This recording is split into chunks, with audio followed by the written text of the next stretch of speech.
I'm Julian Minensone, and it's kind of the midway season, part of the season for the Titans. We'll give you the rookie report card, and we'll talk about it as well as some trades. I'm Tyler Rowland, and the trades are rolling in. And at the end of the day, call me crazy, but I still believe in Chad Brinker and Mike Borgonzi. Tighten up. Tighten up. It's the Titans Squad. Everything Tennessee Titans every week. Covering all the big hits and game-changing plays from the heart of Music City, the way only the Locked On Podcast Network can.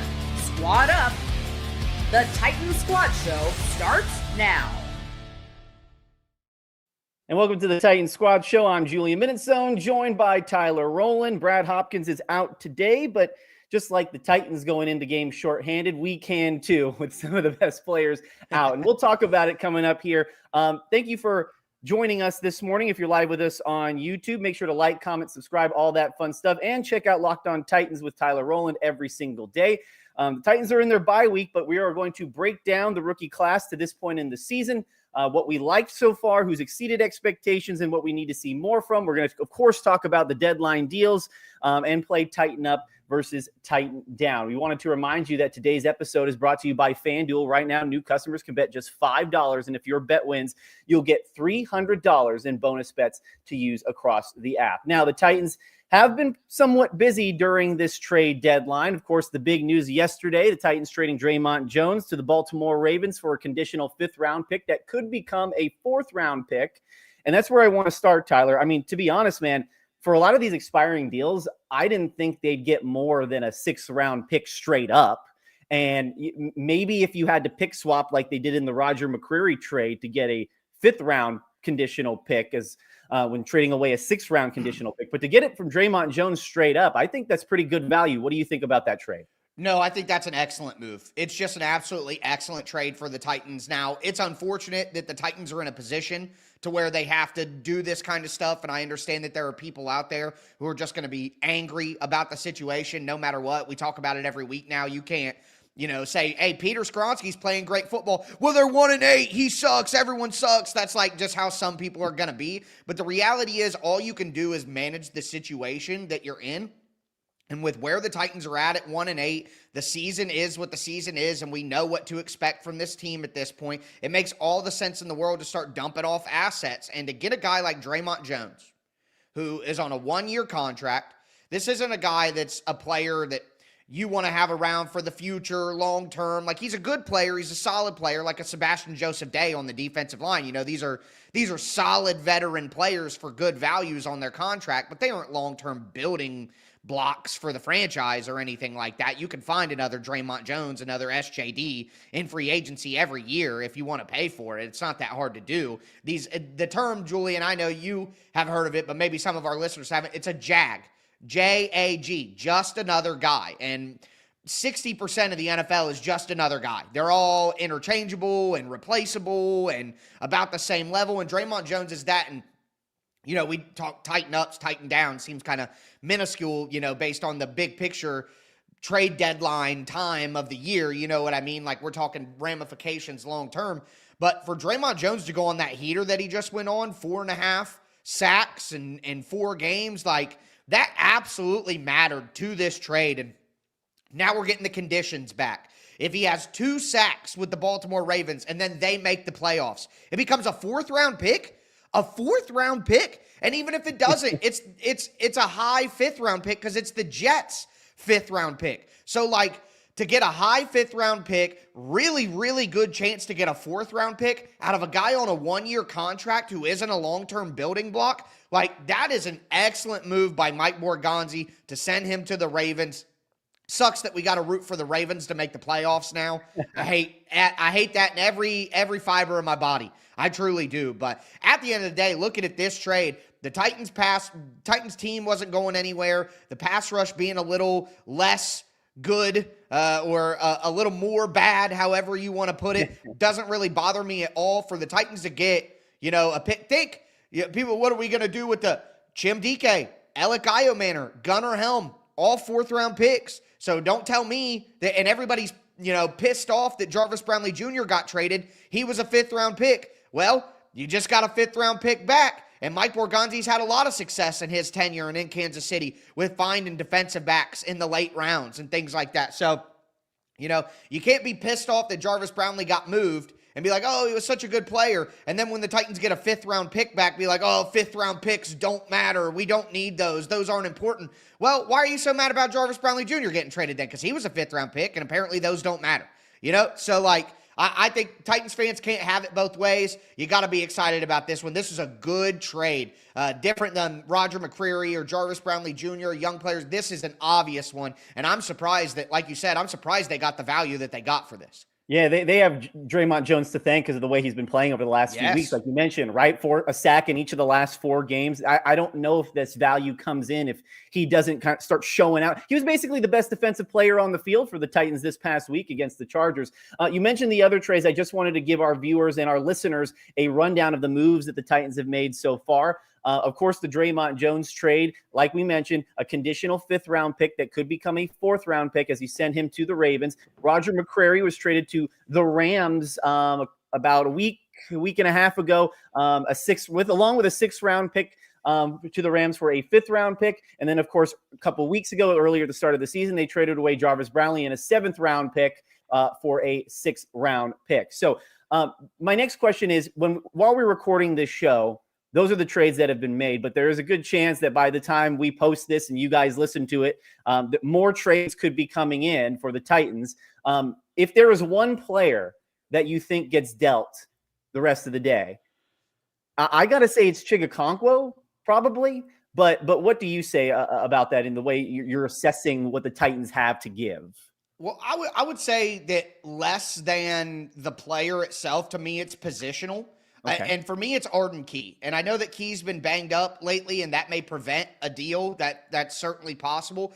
But I think that the demand for pass rushers, the demand for edge players, I think tight end is a position where every single week it seems like we see random tight ends who we don't even know or recognize or whatever that pop off and have good games. Tight end is just a weird position where you don't necessarily need to go out and pay a 6th-round pick for a Chigakonkwo. And I'll be honest, Chigakonkwo is a devastatingly terrible blocker. Like, I don't want to, go overly negative with my film stuff. Film is too hard and it takes too much time and everything for me to focus on negatives. It just drains my soul to make negative film reviews all the time. I would prefer to focus on the positives, and we'll talk about the rookie report cards, and those are the positives for me.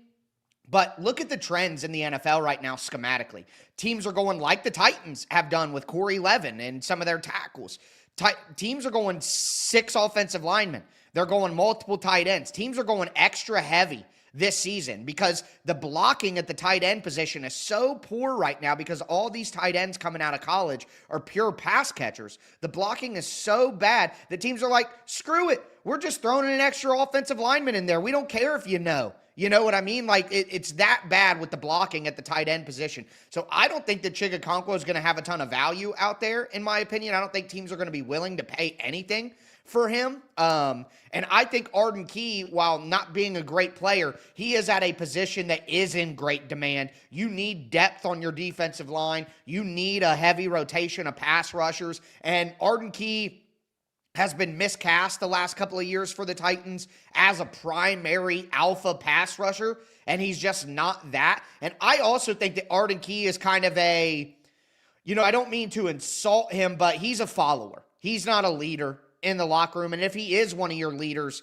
it's not a good thing. He's a goofball. He's an off-the-wall guy. He can be a fun personality mix to a locker room, but he can't be one of your guys that you rely on the most and all of that. So I think Arden Key, who this has been proven out throughout his career, he has his best moments when he's a tertiary rusher in a great environment. And I think get him to the Patriots, get him to San Francisco, for example, back to San Francisco, I should say. I think there are a ton of areas where you get Arden Key back in a better environment, he's going to have some value to a team, and he doesn't have really any value to the Titans right now. So if I have to pick or I have to guess, I would go with Arden Key, but my second guess would be Tony Pollard, because I think the price would be cheap, and he's a proven guy who you can get in right away, and he's just going to run. You know, he's just going to run. It's not going to be hard to acclimate him. So those are the two that I would actually go with if we see another deal. But I am not convinced right now. I would say I am less than 50% that the Titans make another deal today because, again, Key has been hurt. How much value are you going to get out of Chig or Pollard? Jihad Ward is a scrap heap guy. He's not going to get you anything of tremendous value. I think Calvin Ridley's contract make things a little difficult, and you'd have to pay a little bit more for Calvin Ridley. So I think the other players that could be potentially on the move, and T'Vondre Sweat, I guess we'll talk about that at some point, the conversation around T'Vondre Sweat, which has been popping up over the weekend. But I don't think the Titans make more trades today. I hope I'm wrong about that, but if they do, I think it'd be Arden Key. Yeah, there's some people in our comments right now. Shotby Buddha says, trade Pollard and I sleep like a baby tonight. Chicken Wang 0087 says, I don't think Pollard gets traded. There's no value in him. He hasn't done anything significant this year and isn't getting in any younger. And that goes back to you're not going to get a ton maybe for a lot of these guys. Yeah. I think that's the reality is the people with value for the Titans are going to be people that fans are going to be pissed about trading. Like trading Calvin Ridley, which I don't know how mad the fans would be at this point with trading Calvin Ridley. I think if they're this willing to trade him, they're probably going to cut him in the offseason. You know, they probably won't want to pay him. So maybe fans won't be as upset if they don't get anything good from Calvin Ridley. But I think T'Vondre Sweat is a guy you could get value. If you actually want to get a top 100 pick back, you might be able to get a late third-round pick from a contending team, which would be in the top 100. But fans are going to be irate if they trade T'Vondre Sweat. So it's like anything that's going to bring a pick back that fans would be happy about is going to be sending a player out that fans won't be happy about. So it's like impossible to thread the needle and make people happy after this Draymond Jones trade. You know, I want to go back to something you said earlier in the show. You talk about how fans maybe get upset or, you know,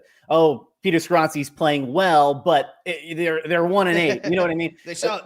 You have to look at this season. I think if you're the fans, you can't look at it from a win-loss perspective. You have to look at it more like a preseason game, right? Are there moments where this team is getting better? Are there moments where the young players, I know we'll talk about the rookie report card in a little bit, but are these young players showing consistency and getting better week after week? You have to look at it more granularly than that, I think. Mike Borgonzi talked about it. The ultimate form of currency in the NFL is draft capital. And as a new GM, he is going to build this roster how he wants. It doesn't matter.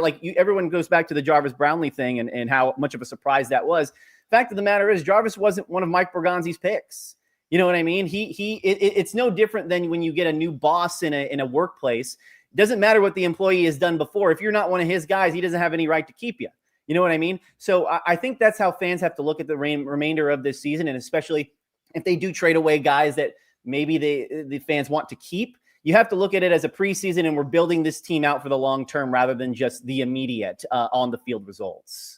And I think the reality here is, too, like with Jarvis Brownlee Jr. and what my takeaway has been from the T'Vondre Sweat conversation, which we can get more into, is these are guys who they don't want in the locker room. They're building a brand new culture. Mike Borgonzi and Chad Brinker are looking at this as year one. And sometimes what you have to do to get healthy is you got to cut out the cancer. Sometimes you got to lose some fat before you can build the muscle. You know what I mean? You got to if you want to get jacked, you got to cut your fat off as much as you got to build muscle. And I know that some fans don't want to hear it and don't want to accept it and don't like it, and maybe they're wrong. Maybe the Titans are wrong about how they're going to approach this.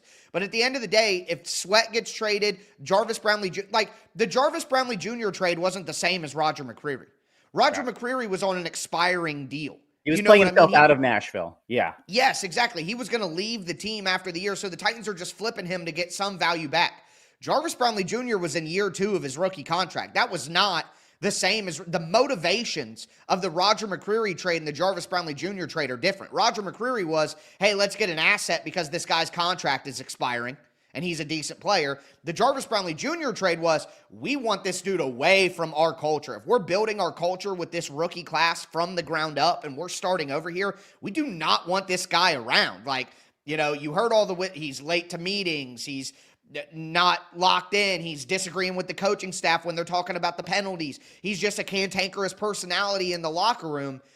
That's what we would see if we got a T'Vondre Sweat trade. And the fact that he's even available and there's all these reports he's being shopped and stuff, they are telling you, hey, we don't think T'Vondre Sweat is the type of guy that we want to build our culture around in our locker room. That is totally different than the Draymond Jones trade or what an Arden Key trade would be. So I think whether fans agree or disagree with that thought process, that is what they are telling you, is we don't like these guys in our locker room with some of these trades. Not all of them are just, hey, we're dumping assets because they're leaving the team after a year to get draft picks back. But I don't think that Sweat ultimately gets traded, but I think it makes it much more likely that he gets traded in the offseason because they are telling you, we don't really want this guy around. Indeed. Well, on the other side of the break, we're going to play one of our favorite segments, Tighten Up and Tighten Down, what we're up about this week when it comes to the Titans and what we're down about this week when it comes to the two-tone blue. Don't go anywhere. All right, nobody likes paying rent, but if you must, you might as well get something for it. That's where BILT comes in. BILT is changing the game by turning your rent payments into real rewards you can actually use. Now, when you pay rent through BILT, you earn flexible points that can be redeemed toward hundreds of hotels and airlines, a future rent payment, your next Lyft ride, and more. But BILT isn't just about rent. It's about rewarding you around your entire neighborhood. BILT has made everyday life feel more rewarding, from your neighborhood to your travel plans. It's all good stuff. Now turn your rent into rewards and start earning points around your neighborhood by going to joinbilt.com/lockedonnfl. That's joinbilt.com/lockedonnfl. Make sure to use that link so they know we sent you guys.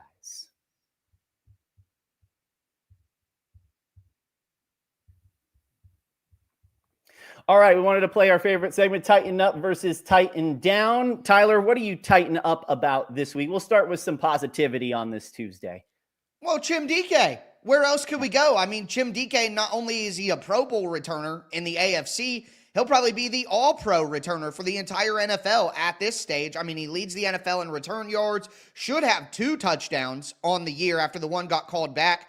What was it, against the Rams on the terrible penalty by Cedric Gray, 5 yards behind. I'll never forget that one throughout the season. But at the end of the day, Chim Dike has been absolutely fantastic. I never expected him to come in and be, Brian Thomas Jr., A.J. Brown, rookie wide receiver, dominating. Like, to me, he is, baseball, the World Series just finished.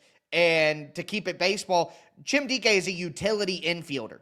To me, he is a guy who can play second. He can play shortstop. He might be able to kick out to third just a little bit in a pinch. He's a guy who can kind of do a little bit of everything for the wide receiver group. I don't think he's ever going to turn into a star wide receiver. He's always going to be kind of a role player on the Titans offense, but he is a star kick returner and punt returner, and the Titans have desperately needed that since Mark Mariani. You know what I mean? Like, it's been a long time since they've had somebody who's a weapon in that regard. So I think, like you were talking about earlier, Julian, if you measure your happiness, you measure your success, you measure good or bad only by wins and losses this year, then you're going to think everybody sucks. Chim Dike sucks, Peter Skoronski sucks, and I see it all the time, and it's frustrating to me. I am known, Julian, for being a pessimistic person.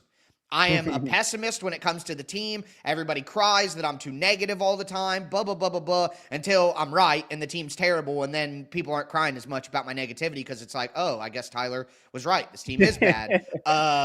But I saw somebody say the other day, the Titans need to trade this and that. And someone replied to him and they said, why would anybody want the Titans? They're garbage. And it's just like, some people, and the casual fan, I think, has a hard time separating that there can be, football is a complicated game with 11 players out on the field for each team at a time.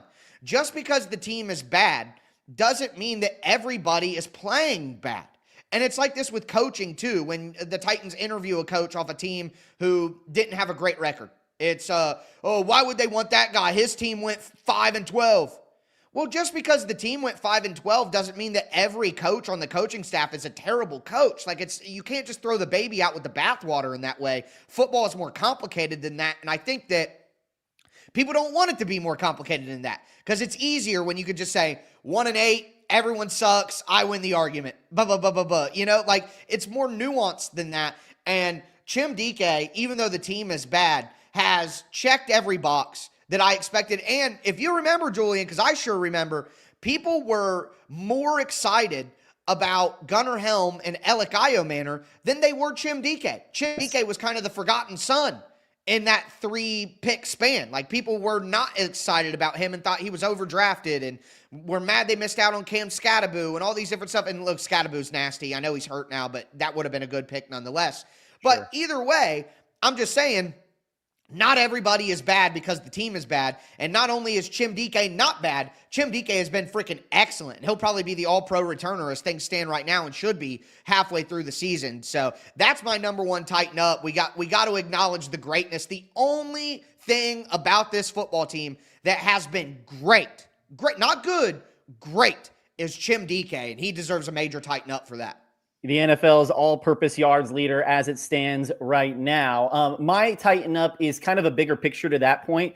Defense and special teams scored some points this past weekend, and I know it's unfair, but they are going to have to do that if they want to compete and stay in these games. Cody Barton with the pick 6. You mentioned the Chim Dike punt return, first one for the Titans since 2012. It's crazy that it's been that long. So they're going to have to get points on the board if we are looking at some of the on-field results like the fans want, they are going to have to do that because the offense is just in a place right now where they're not consistent enough to get points. And I think that leads right into my tighten down was offensively. You only get 2 field goals out there. You have 2 opportunities to get 1 yard at the goal line. You can't do it. You go 1 of 9 on third down. That's not going to get it done when you talk about sustaining long drives and keeping your defense off the field. So the offensive missed opportunities in a game where they only lost by 7 points, and the Titans are sitting there thinking, man, like, what could have been in this game? Because they played well enough to win that game. Yeah, they did. I mean, they had a chance, and it's just, I think that's what's most frustrating is I don't think that this team is good. You know what I mean? Like, I don't think the Titans are secretly a good team.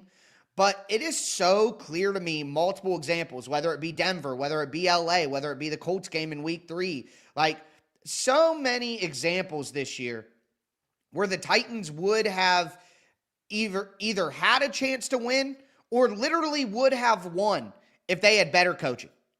Like less conservative decisions, more logical decisions, knowing the rules better, all that different stuff. Like last year, I know everybody wants to romanticize everything and be like, oh, Will Levis. I guess Will Levis was terrible last year, and he threw away games. And being like, oh, well, it turns out Brian Callahan is one of the worst head coaches that we've ever seen in NFL history doesn't change the fact that Will Levis is falling down and throwing underhanded lollipops and throwing pick 6s to the sideline that get intercepted and run back. Like, the bad coaching doesn't change those stupid decisions. But last year, he was so bad that it kind of masks how bad the coaching was, and then this year it's fully on display. And I guess like I could accept more if it was just, hey, the roster is bad. We're getting smoked every week. There's nothing you can do. But watching the coaching staff literally make these silly decisions, these silly calls every single week. Like, I'm sorry, I don't know how you watch that game and don't think that there is at least a smidgen, tinfoil hat, but at least a less or a more than 0% chance that they are actively tanking, that Mike McCoy is getting paid to literally lose games on purpose because calling the Wildcat 3 times like that, not quarterback sneaking, some of the conservative play calling from last week that we talked about, like it's hard for me. I guess I have a hard time rationalizing that a coach could be that poor and that silly with what they're doing and that outrageous with the calls. Like, it's just hard for me to believe that a coach can be this bad. I just can't believe it. I can't believe the ineptitude. My brain can't wrap my head around it. So the only logical explanation my brain can come up with is you're purposefully trying to lose, because there is no logical way that Mike McCoy is this bad, right? Like, there's no way that he's this illogical to call those Wildcat plays 3 times and to keep going those screens. Julian, I said it during the game. The Titans would run normal run plays, normal pass plays, just your standard what we're used to seeing. And then immediately after having success with those, they'd run like a schemed up play. Something fancy. And it's like, I'm sorry, but my brain cannot wrap my head around the ineptitude of those calls and decisions. So the only thing that can make sense to me is you're purposefully trying to lose, because there's no way that you're just making that dumb of decisions. I cannot believe it. I simply can't. You basically had the same point as one of our viewers here, Chicken Wang 0087, right there on the screen for our viewers. I know we lost, but my Titan up are the players. Obviously the players played well enough to win, but the Titan down was shackled by bad coaching. And I wanted to talk about some of those trick plays. I mean, there was the one where Pollard took the direct snap and Ward moved to the outside, and they couldn't get a first down. And the entire press box were sitting there and we're like, what the heck are we doing? There was collective, what the heck are they doing out there? The flea flicker, that was another one that just uberly failed. I mean, yes. Like, if the whole idea is to get Cam Ward as many good reps as possible, why not run normal plays? You know what I mean?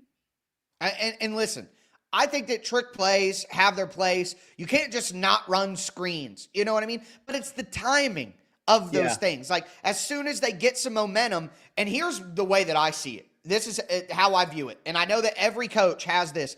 But to me, when Mike McCoy said when he got the interim job, it's players, not plays. Exactly. Mm-hmm. Everybody applauded. Everybody cheered. And this is why I tell you that press conferences are useless. They don't say anything of value. Like, one of the big things, one of the reasons I wanted to stop writing when I wrote for Sports Illustrated is I got so sick and tired of spending, 30 minutes writing up something with quotes and transcribing a press conference where they literally say nothing. He says, oh, it's players, not plays. All right, well then how come every time the players execute normal football plays and do something good, you go, okay, now we're going to trick them. I'm a mad scientist. Let's run the flea flicker now. Oh, now we're going to run the orbit motion into the swing screen. But it's like every time the players get rolling just by out executing the other players on the field, the coaches go, all right, now we have a special play that's going to outsmart Jesse Minter. Now we got, and it's just like, it's so annoying to me that it feels like we hear Jimmy's and Joe's, not X's and O's. Players over plays. All these things that the coaches say that minimize the coach's impact. And then as soon as the coaches have the opportunity, they're like, Cam, give me the wheel back. I'm driving. I got a schemed up play that's going to trick them. You know what I mean? It's just like Madden out there. Yeah, every single time they tried to run one of their quote-unquote, what I'm calling schemed-up plays, where they're trying to outsmart the defense with some trickery or something, it failed miserably. Every time that they were running something normal, they had some success, and it's just like, how do you not notice that you're the problem, and that the plays that you think are smart are actually really dumb?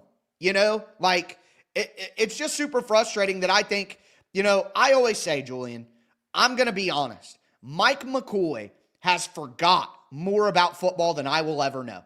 Bo Hardigree has forgot more about football than I will ever know. They are at a totally different stratosphere of football knowledge. You know what I mean? I would say, like, I have like a high school diploma in football and film and stuff like that. These guys are like mastery level. So I'm not going to act like I know more about football than Mike McCoy or Bo Hardigree, but sometimes you overcomplicate things, and I could be holding a controller playing Madden and make more feasible decisions for this football team just by keeping it simple, and they just refuse to do it. Yeah. We have a couple comments in the chat. They're giving us their tighten up and tighten down. Good. One of them is something we've talked about this entire season. Chicken Wang is coming in with the good takes here today. Chicken Wang 0087. Amani Hooker with a tighten down, in my opinion. He seems lost sometimes, and you've even mentioned it on this show, Tyler. This is probably some of the worst football he's played in his career. Yeah, he's been awful. I will admit, the last couple of years, and the Jaguars have traded Jacoby Myers to the Raiders have traded Jacoby Myers to the Jaguars. So there's a little bit of movement in the wide receiver market. Let's see if that helps Calvin Ridley get something back. It was a 4th and a 6th. So wow. Okay. I think Ridley could get something close to that. But I think that over the last couple of years, especially last year, Amani Hooker's run defense had fallen off a cliff. Like, he took bad angles, bad tackle attempts, diving at guys. He has been awful in run defense.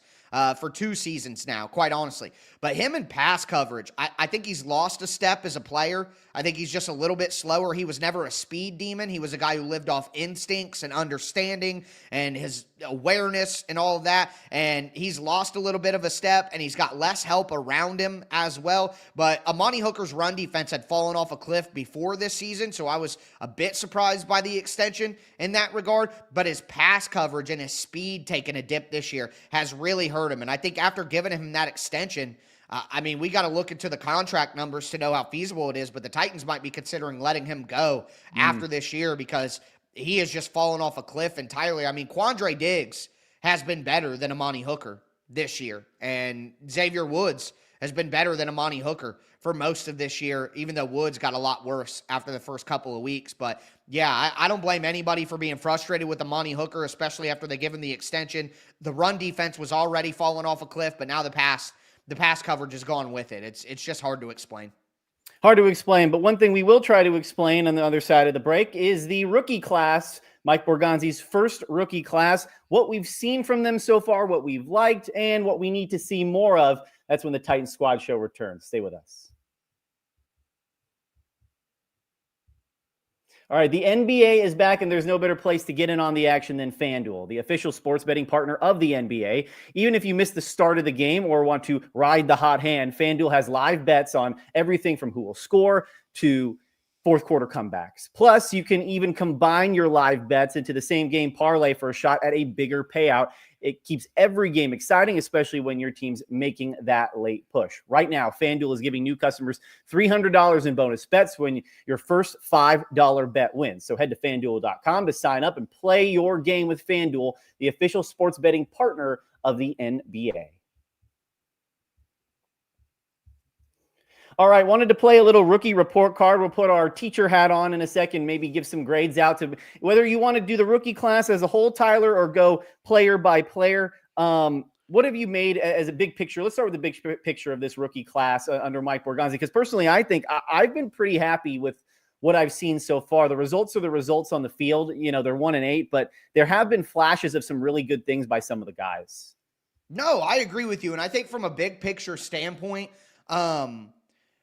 what my takeaway here is I believe in Chad Brinker and Mike Borgonzi. I still do. I know after the JBJ trade and the team not performing well, everybody wants to throw darts at Brinker and Borgonzi, but just hear me out on this. And you don't have to agree with me. You know, people in the chat, whoever, you don't have to agree with this. It's at the end of the day, it is up to your personal opinion of what really happened, because we're never going to know. There's NDA agreements that get signed, and, people don't want to go into those kind of details behind the scenes. But I think that while everybody says, well, Chad Brinker was involved in a lot of these moves that have gone bad. He was an assistant GM for Rand, and then he got promoted the second year of Rand. And, Chad Brinker is just as guilty as Rand Carthon. And call me naive, call me whatever you want. I don't agree. I think the reason that Chad Brinker got promoted, I think the reason that Chad Brinker is the liaison for Amy Adams Strunk right now, I think the reason for that is Chad Brinker hated all these moves that Rand Carthon was making. He did not want to make them. And he went to Amy Adams Strunk and he said, I don't really like this move. I don't think this move makes sense. I don't want to trade for L'Jarius Sneed. I don't think that we should sign Ridley to this big deal. I don't think that we should draft Jarvis Brownlee Jr. and Tavondre Sweat, these character concerns.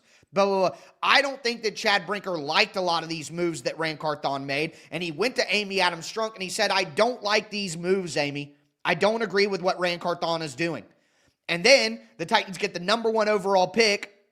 L'Jarius Sneed gets hurt. Calvin Ridley's just okay. You come into this year, things aren't going well. I think a lot of the moves that Rand Carthon made, Chad Brinker didn't like. He went to Amy Adams Strunk and said, I don't like these moves. And then the moves didn't work out and look stupid. And Amy Adams Strunk is going, oh, well, Chad Brinker was right about everything all along. I wish he would have been in charge. That is why Chad Brinker is in charge right now. So to blame Chad Brinker and give him, dirt on his shirt for the moves that Rand Carthon made because he was employed by the organization at the time, I just don't agree with that philosophy that Brinker is just as guilty as Rand Carthon for everything. So with what the Titans have done so far, hiring Mike Borgonzi, who's put a pretty good rookie class together that we're going to give grades to here in a second, the Draymond Jones signing. You know, like they got Draymond Jones because Mike Borgonzi. I think Dan Moore had his struggles in this game. This is not a great time to make this point, but Dan Moore has been about what was expected. He's been an average starting offensive tackle. He's had bad games, but he's had some really good games as well. He's just been average, which is what they were paying for all along. Like, I just think that Borgonzi has done a pretty good job. And as we get into the draft class individually, the draft class is one of the only redeeming parts about this team. So my big overall take about, you know, the draft class, where they're like, I still believe in Mike Borgonzi and Chad Brinker, and I have no reason at this time. And a lot of people don't like Chad Brinker because they think he snaked Rand Carthon. He's a backstabber, you know, backstabbing Brinker, all that stuff. Well, good, because Rand Carthon sucked. You know what I mean? Like, I'm glad that he backstabbed him. I'm glad that he snaked him. Why are we going to act like that's a bad thing? Like, he went to Amy Adams Strunk and said, this guy's doing a terrible job. Like, what are we doing here? This is a terrible GM. And Rand Carthon hasn't even been hired into a front office. He works for CBS now. If he was this incredible personnel guy, he would have got picked up by somebody else. But how he acted on the job for the Titans got around to the rest of the NFL. Like, guys, that you could call Brinker a backstabber, but good. He probably should have done that. So my overall big picture take is I love what the draft class is doing. One of the only redeeming parts of this team. And I think that people being out on Chad Brinker or out on Mike Borgonzi already is just misplaced angst for the season going the way that the season's going. But, I mean, with the rookie report card, Julian, you got to start with Cam Ward, right? Correct. Like, let's start with him. And to me, he's a B. I'll give Cam Ward a B. You know, terrible environment around him, terrible coaching, bad wide receiver group, offensive line up and down, no run game whatsoever, one of the worst run games in the NFL. So there's a lot going on that has prevented Cam Ward from being the best version of himself and getting that A grade. But also, you know, Cam Ward's had ball control issues. He's had too many fumbles. He's missed open guys. He missed checkdowns that turns into sacks. He has just had some wonky plays like that throw that he got out of the pocket to the left and tried to throw to an open Van Jefferson down the field on a 3rd and long, and the ball just kind of rattled in his hand and then came out 10 yards short. Like, he's just had some issues that aren't to blame on all the other stuff that we talked about. So to me at this time, I think giving Cam Ward a grade any higher than a B is being a little too flowery, but giving him anything lower than a B, I guess B minus, you get down in the C range, and I think you're not being fair considering the F grades of everything around him. Yeah, I was going to say around a B minus. I mean, the completion percentage is about 51 or 57% right now. You want that a little higher. However, prior to this past week against the Chargers, where the numbers looked a little bit like the numbers he had earlier in the year, those 4 games, you know, he had a completion percentage average of about 63%. And he was consistently getting over 200 yards prior to this game against the Chargers. So there are some good things. Obviously, turnovers are certainly an issue. 5 touchdowns to 6 picks. Hanging on to the football was an issue this season. But when you think about him going in with a Brian Callahan as a head coach, and it seemed like consistently, Tyler, I don't know if you agree, but week after week under Callahan, they were getting progressively worse. Now, it's not a night and day difference with Mike McCoy, so to speak, but I don't think they're getting progressively any worse. I just don't think they're getting a whole tons of a lot better. And so because of dealing with the coaching change and then a new interim coach who may do things a little bit differently, for a rookie quarterback, that's pretty tough. So I'm going to cut him some slack and maybe grade him on a curve with the B minus B range there.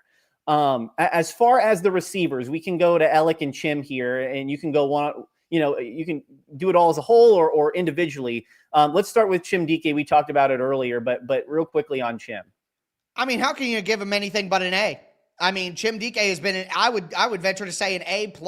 Again, like we talked about and Tighten Up, Chim Dike is probably the all-pro returner in the NFL, the best kick returner in the entire NFL this year. I mean, that is 100% an A+.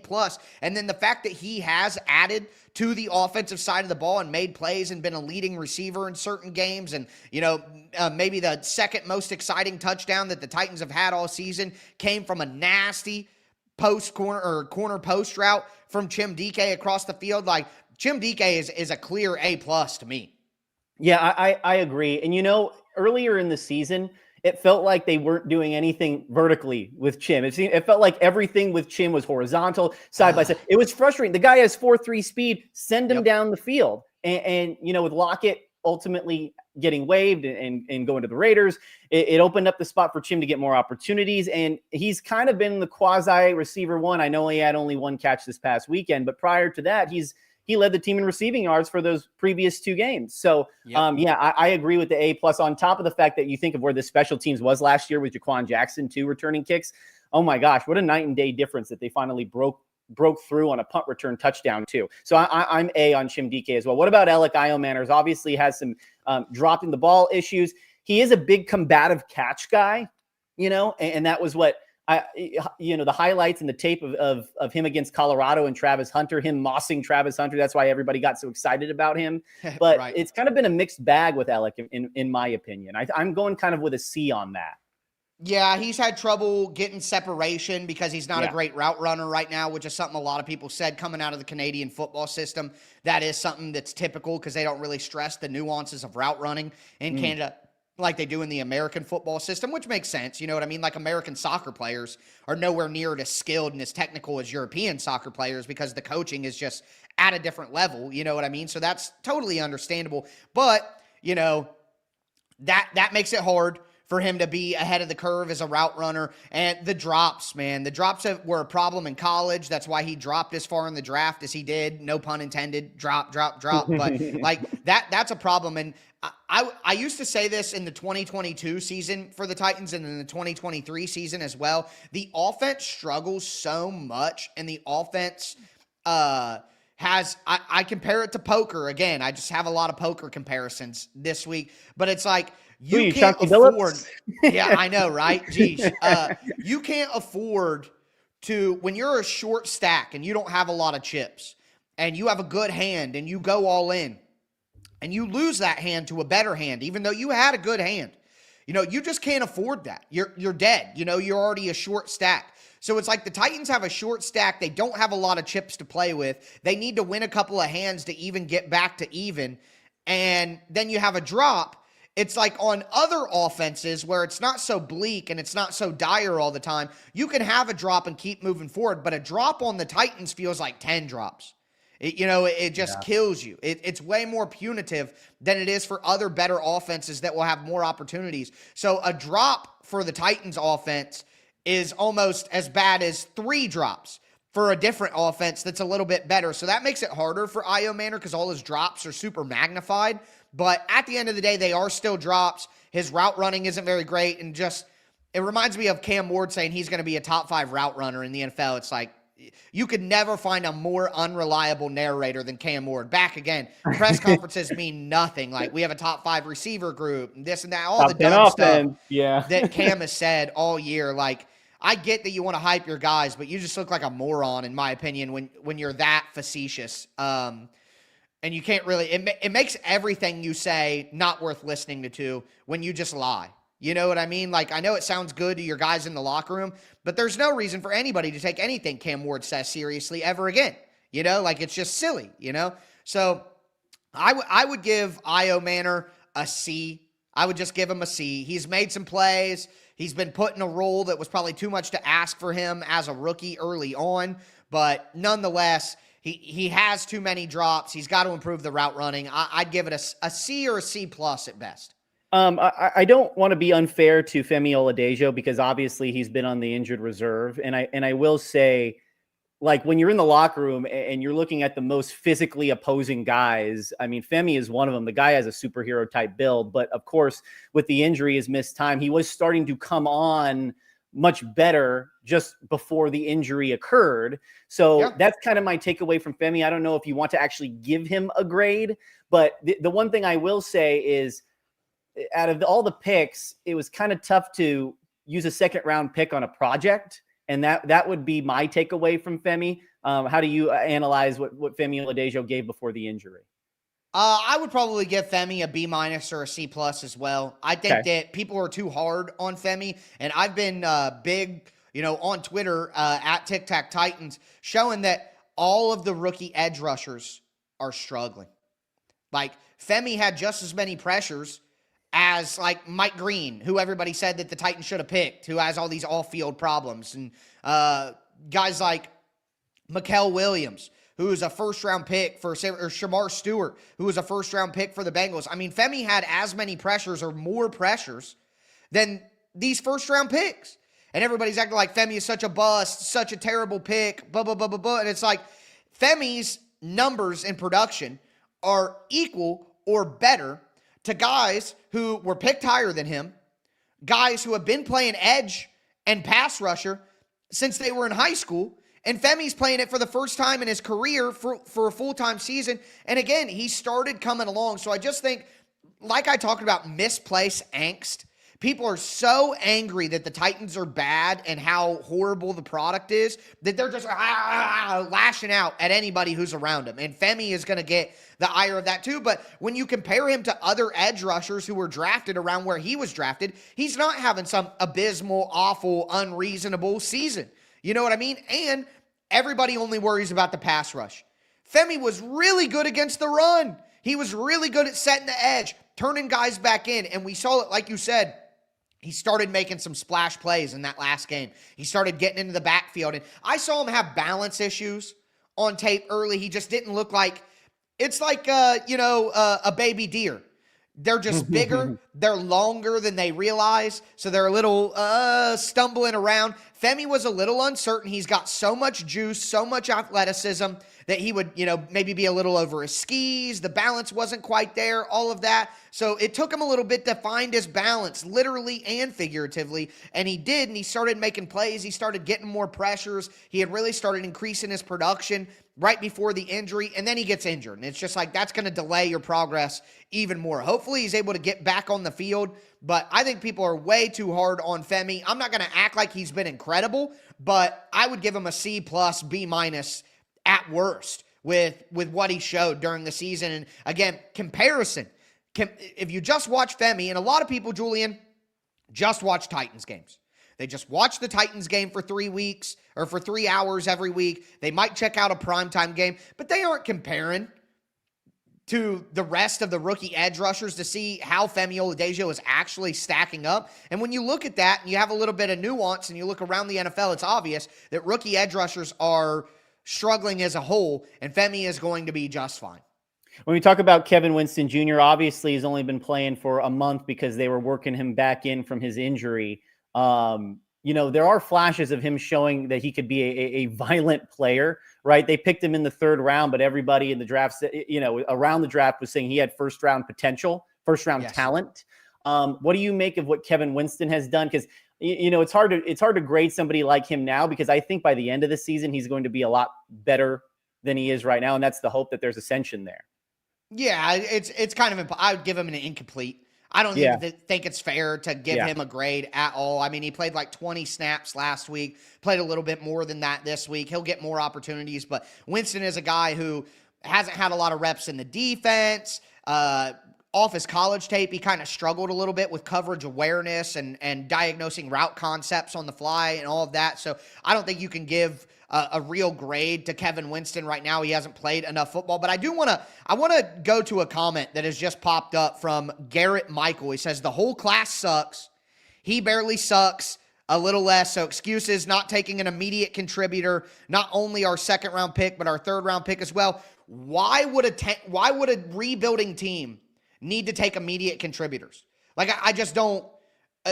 Good teams that are competing right now, that are going for the playoffs, that are going for playoff wins, that are trying to win their division and do things, that's who needs to take immediate contributors. The Titans are perfectly suited. The Titans are the exact type of team that needs to focus on down the road. Who is going to be the thought process right here is, do you take someone who's going to be better in year 1, or do you take someone who you think is going to be better in year 3? The Tennessee Titans are the perfect example of a team that should take the guy they think is going to be better in year 3.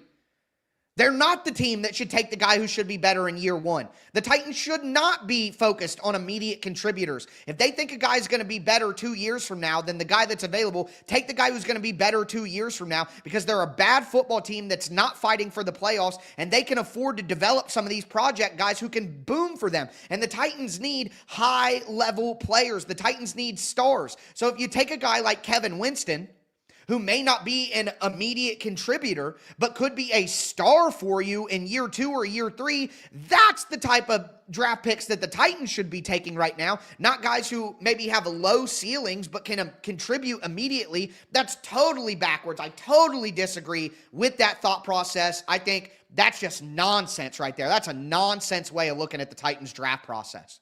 Real quick, I wanted to get to some of the other rookie class as well. Gunnar Helm.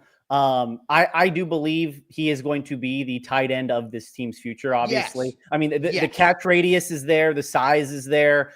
He's got a chance to be a better blocker than Chig. We talked about Chig's obviously struggles blocking as well. And Gunnar put up the numbers in that last season at Texas. I know that was one of the big concerns coming in is, well, he only did it 1 year with the Longhorns. So I think that kid is going to be really good. I'd give Gunnar probably around a B right now.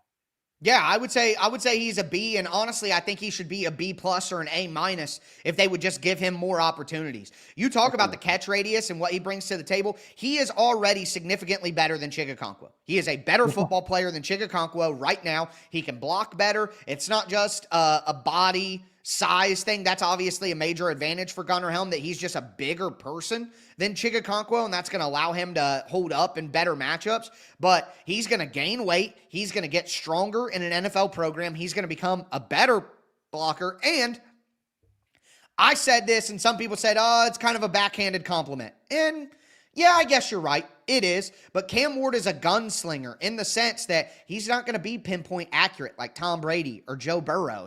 That's not the kind of player he is. So you need players with long arms, big bodies, big catch radiuses, good body control and body adjustment potential. Like, you need guys who can jump to the inaccurate passes that Cam Ward is going to throw. Like, you need guys who can catch those. And I think Gunnar Helm not only is a way better blocker, positional player, all of that, but he's way better suited to fit with Cam Ward long-term. I think Gunnar Helm has a chance to be better than Chim Dike, better than Alec Iomane. I think Gunnar Helm could be the best offensive player of those 3 fourth-round picks. They just got to give him opportunities to do so. I mean, 1 target last week doesn't make any sense at all. They got to get this guy more involved. Yeah, I mean, you mentioned the way the body control. I just think of that touchdown he had in the preseason, right? That Cam dialed it over to, was it Cam or was it Brandon Allen? Whoever dialed it over the top, and Gunnar was able to make that big catch in the end zone over a couple defenders there. So that's what I think.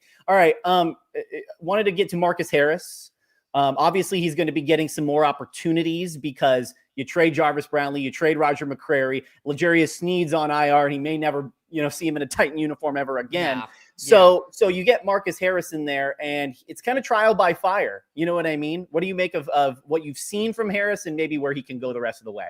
Well, I think he's been a disaster on special teams. I know they praised Mason Kinsey last week too, and he was a disaster on special teams as well. So I'm just not certain what they're seeing. I mean, Bones Fossil is a legendary special teams coach. He must know more about what he's seeing than me, because I saw Mason Kinsey get demolished on special teams last week. I've seen Marcus Harris commit a ton of bad penalties and do a bad job on special teams. So maybe there's something I'm not seeing. I don't know. But, the coaches say they're practicing the quarterback sneak in practice, and then we don't see that in the game either. So who really knows what's going on? Again, press conferences, what can you glean from it? But I thought Marcus Harris had some pretty good reps against the Chargers. I mean, we haven't seen him a ton on defense. We're going to see more of him throughout the year. He's got good speed. He's tenacious at the line of scrimmage, long arms. I think Marcus Harris will be fine. I thought he did all right last week, but again, he's another guy like with Kevin Winston, obviously Kalel Mullings, who's been on IR. Yeah. We just haven't seen enough of these guys to even give them a reasonable grade, quite frankly. But what I saw from Kevin Winston on the tape this week, I was pretty encouraged. Let's see what he does the rest of the year. Yeah. I think I agree. He's rangy. I think there's athleticism there. He played football at a lot of different places, Idaho, Cal, and obviously now the NFL level. So he's been able to do pretty well everywhere he's been. So we'll see what he could do the rest of the way. And like you mentioned, Kalel Mullings, not enough to give him anything there. Jackson Slater, not enough really to get anything there. I'd like to see Jackson Slater more. But, why not throw him out there? But the offensive line already with the 5 guys that you have there has been such an issue that you need to keep Cam healthy too. Can't have that's far too detrimental to Cam Ward. We talk about the balance here of like the Titans need to move on and see young players and do that, but you can't get Cam Ward absolutely wrecked. And listen, I know that Kevin Zeitler hasn't been playing great football, but Jackson Slater is not as good as Kevin Zeitler right now. I'm sorry. I know that for a fact. So this isn't one of those scenarios where let's play the young guy. Let's keep Kevin Zeitler in there and give Cam Ward a chance at least. So if you can give the rookie class so far from what you've seen midway through the season an overall grade, what are you giving it? Because I'm going with a B+ right now. I think B+ is fair. I think you want to be a little more optimistic about everything around Cam Ward and how that's hurt him. You go with a B+. If you want to just be straight down and what I would say is more bluntly honest, I think you go with a B right now. That's all we can take. All right. Well, on the other side of the break, we are going to take your comments, questions for the final few minutes of the show. We'll hope to answer them to the best of our ability because I know Titans therapy is much needed when you are 1-8. All right. On the other side of the break, we'll talk about it. Stay with us.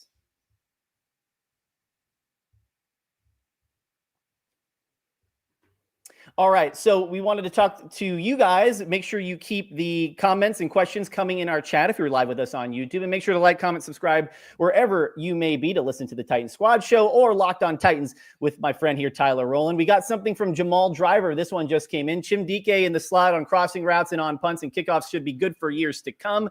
Maybe wide receiver 2. That's the one I wanted to get to, that part of the comment, wide receiver number 2, because he's been kind of quasi number 1 out of necessity because he's done pretty well. But is he good enough to be maybe one of the top 2 options on this team down the line? I'm going to say no. I think that the Titans need a true alpha number 1 wide receiver. They don't have that right now. Calvin Ridley was supposed to be that. He's not that. I think that Chim Dike is a number 3 wide receiver. I think he's a good speed slot guy. And I think Alec Iomanor, I got to see him progress, but right now I'd kind of pitch. I think both Chim Dike and Alec Iomanor are like wide receiver 3-4 level guys. Like, I'm not comparing them directly, but think about like an Alec Pierce in Indianapolis. Like Alec Pierce, him and Adonai Mitchell are like the 3-4 wide receiver there. You have, Michael Pittman, who's their number 1. You have Josh Downs in the slot. Tyler Warren has emerged. I think if you're the Titans and you're looking at that as an example, I think Gunnar Helm needs to be one of your top targets. I know we're talking wide receivers, but one of your top targets. I think you need a number 1 dominant wide receiver. I think their number 2 wide receiver could be one of these guys, but I don't think it's a slam dunk right now. So if I had to be honest with you and give you where I'm at right now, I don't think Chim Dike can be good enough to be a number 2 wide receiver. I think he's a number 3 wide receiver who's more of a utility guy, a speed vertical guy in the slot. I think what we're seeing from Chim Dike and the role that he's in right now is about what his role should be going forward. He should just be a better player, and when the offense is healthier, he's going to put up better numbers and do better. So I actually don't think that DK or Iomanor are wide receiver 2 material. They shouldn't be your second best wide receiver, in my opinion. Based on what I'm seeing right now, maybe there's massive improvements. I think Iomanor still has more potential to be a number 2 wide receiver than Chim Dike, but the drops and everything and the route running, that's up in the air. We can't know that for certain, but I don't think, if you had to make me answer, I don't think that Chim Dike is good enough to be your number 2 wide receiver on a good football team. If the Titans are a playoff team, I don't think that Dike is your second best wide receiver. Yeah, I agree with you on the Gunnar Helm thing. It felt like during the preseason and training camp, Cam Ward was kind of living over the middle there, short intermediate passing game, and it was living to the tight ends. I just don't. I want to see more of that, whether they keep Chig or not, and whether it's Gunner out there or not. Like, that's kind of what I want to see there. What about this? Titans fans hustling didn't see how bad the roster was and how long a rebuild would take. It was 2 years, not a reload. And we talked about at the start of the season, Tyler, when you looked at the depth chart from kind of an aerial view, how many young players were going to need to make an impact. And that's why we go back to the original point from our first segment. You don't look at this as wins and losses. You look at this as, minuscule, kind of more detailed stuff. Are these guys getting better in these specific areas? Are they shrinking the margins in these certain areas? Yeah, we wanted to see the team get better. And shot by Buddha, I don't think Buddha is going to shoot anybody. You might need to reevaluate the name there, unless there's a different Buddha who is a little different than the one that I'm thinking of. But, yeah, Julian, I'll tell you, I think I'm a little tainted because I am so heavily in my comment sections. And, there were people mad at me before the season, like, the Titans are winning 10 games. The Titans might win 12 games. And I'm just like, how could you ever possibly think that? I had the Titans winning 5 games, and I'm going to be wrong. They're not even going to get close to 5 games. So 100% right.